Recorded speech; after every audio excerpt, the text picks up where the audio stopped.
waiting on God can be painful. Like Hannah, many of us are praying and hoping that we don't understand why God is not showing up in this situation. We don't have the luxury of hindsight. We can look back now at Hannah's experience and say that, hey, everything worked out okay. But while she was going through this bitter experience, it seemed like it would be forever. And it didn't feel like things will work out okay. And in a similar manner, we look at the story of Job. You consider that story? Where God and the devil just had a bet and disturbed this whole man's life. Just a wager between God and the devil. This man lost 10 children, all his possessions.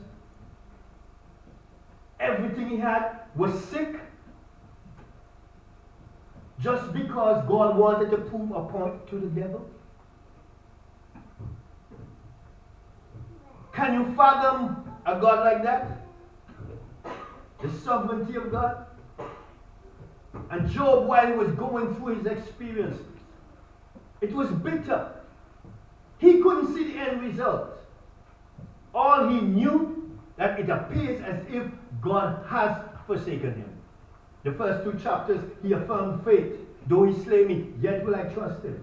By the time he reached chapter 3, Job was cursing the day of his birth. By the time you reach chapter 9 of Job, he is wanting to take God to court for being unfair for the way he was treating him. It's hard in the interim.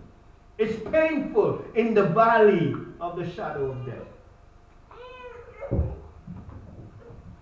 Waiting can be painful. Waiting for a child. Waiting for a husband or a wife. Waiting for a job. Waiting for a breakthrough in our finances. Waiting for healing. Waiting for a deliverance that may not come. You know, sometimes God answers our prayers. But there are times He allows us to live with the thorn in our flesh. And that can be hard. He does not always remove the thorn. Because sometimes God wants wounded healers, people who are wounded, who could provide the best ministry for others who are hurting. And that can be difficult. Imagine you are struggling yourself, but God keeps you in your struggle so you can minister to somebody else who is struggling. The interim can be painful. This woman, after her diagnosis of cancer, she prayed twice every day that God would heal her.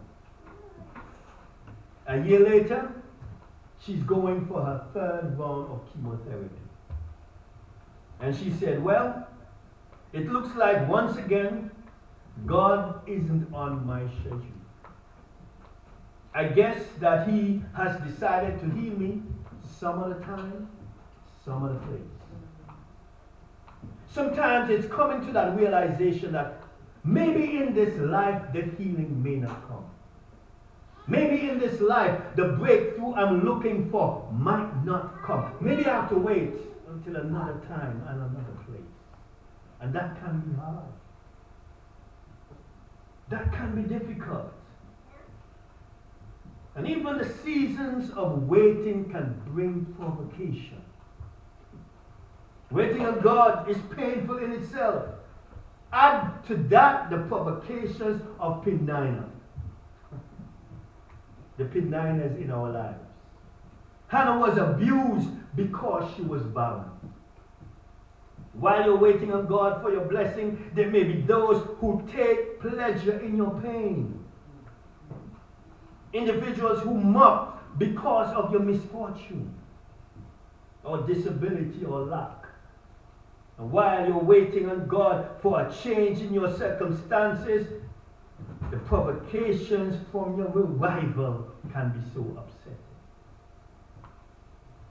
You know, during the civil rights movement in America,